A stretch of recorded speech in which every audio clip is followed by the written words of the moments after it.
The night Evan moved into the old farmhouse, he felt something watching him long before he ever heard it. The house breathed differently from any place he'd lived before. Its wooden ribs creaked in slow, rhythmic pulses, like something alive was trapped inside the walls. At first, he blamed exhaustion.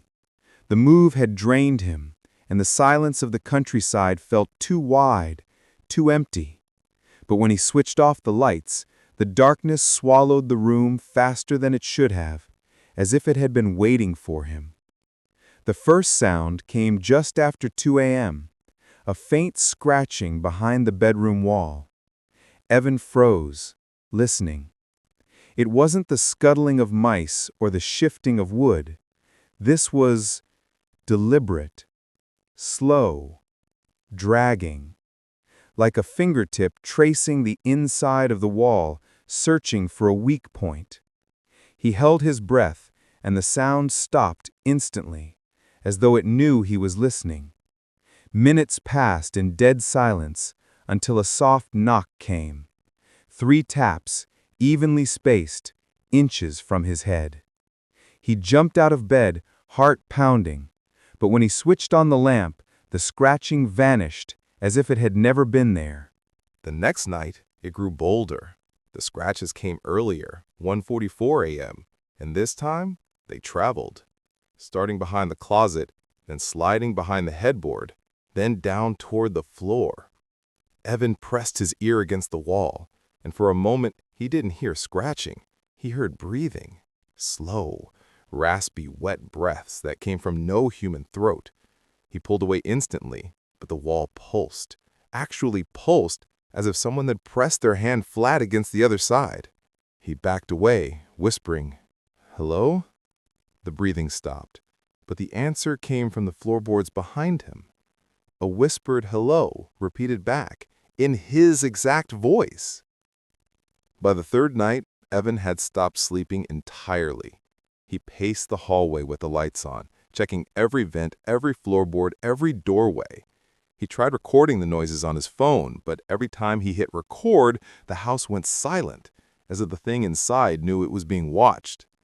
He considered leaving, but something about the house held him. A pull, a pressure, a strange heaviness in the air that whispered, "Stay, we're not done yet." The more he tried to resist the idea, the more the house groaned with agitation, its wooden bones tightening, as if irritated that he was trying to escape. It was the 4th night when he finally saw it. The wall near the kitchen had begun to bulge outward, the wallpaper stretching like skin. Evan approached carefully, flashlight shaking in his hand. Something inside pressed harder, long, thin fingers pushing against the material, dragging downward in slow, scraping arcs. He stumbled back, speechless, as a face began to form beneath the wallpaper. Not human. Too long, too smooth. A blank oval of pale flesh with a slit forming where a mouth should be.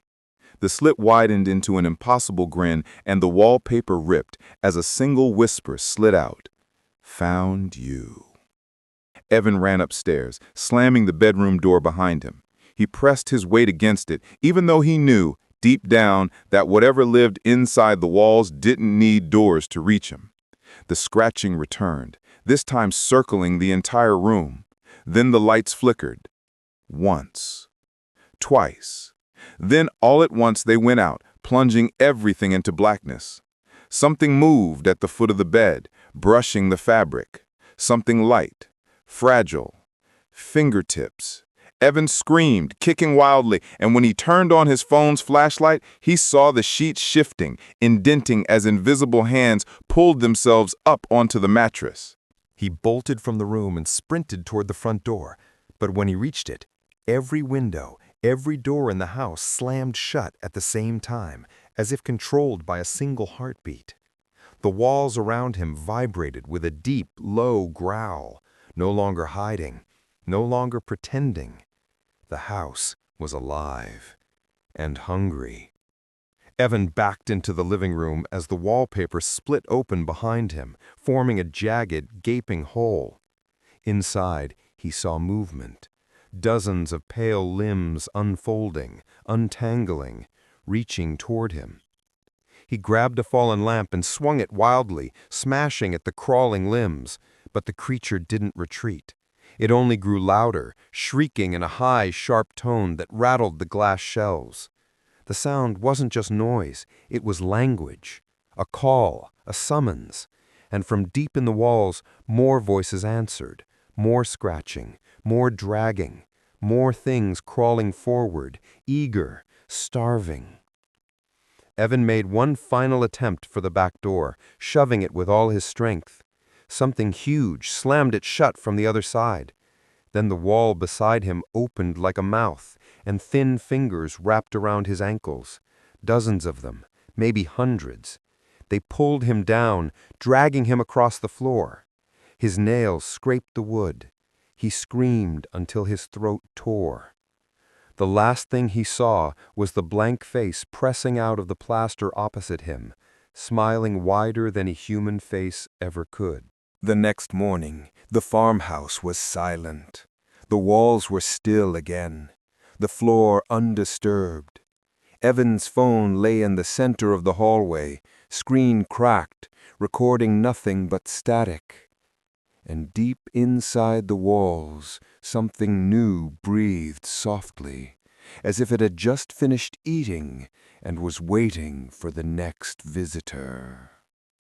By noon, a real estate agent arrived to check on the property. Evan had missed their scheduled paperwork meeting. She knocked on the door, calling his name, but the house didn't answer. It stood there in perfect stillness, the morning sun warming its old wooden frame. When she stepped inside, dust floated peacefully through the air, drifting like nothing unusual had happened. But the moment her heel clicked against the hallway floor, the boards vibrated, just once, softly, like something beneath them had stirred awake. She frowned, assuming it was the old foundation settling, unaware that the house had already taken notice of her. As she moved deeper inside, she found Evan's cracked phone on the floor. She picked it up, confused, wiping the screen with her thumb. The phone lit for a moment, static, then a single frozen frame. A pale oval face with no eyes, no nose, no features except a stretched grin filling the screen. She dropped the phone instantly, heart racing. But when she looked down again, the screen was black, as if the image had been meant only for her. The closet suddenly creaked. The wallpaper trembled faintly. A cold draft brushed her neck, though all the windows were shut. Something unseen brushed past her legs, light as a spider crawling, and she realized she was not alone in the house. She stepped back toward the front door, but it slowly swung shut before she could reach it. Not slammed, just eased closed, gently, deliberately. The air thickened, pressing against her skin like invisible hands. The wallpaper near the stairs began to bulge outward, something pushing from the inside, forming the outline of a head, then shoulders, then long, skeletal arms.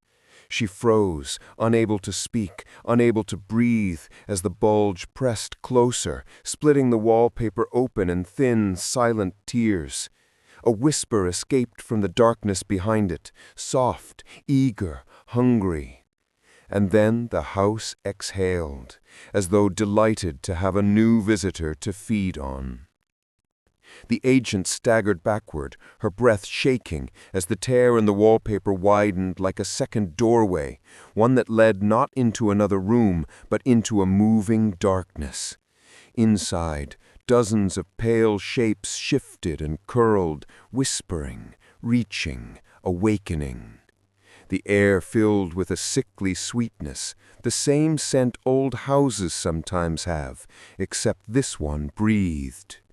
She turned toward the stairs, toward anywhere that wasn't here, but the boards beneath her feet softened, sinking as if liquefying into warm, pulsing flesh. Her shoes stuck first, then her ankles, held gently, almost affectionately, as the walls whispered her name in a voice that wasn't hers. She screamed, pulling with everything she had, but the house wasn't angry. It was patient, loving. The floorboards slowly tightened their grip, drawing her downward inch by inch.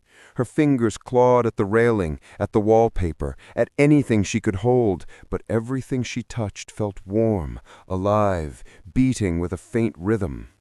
The tear in the wall widened again, and something stepped out.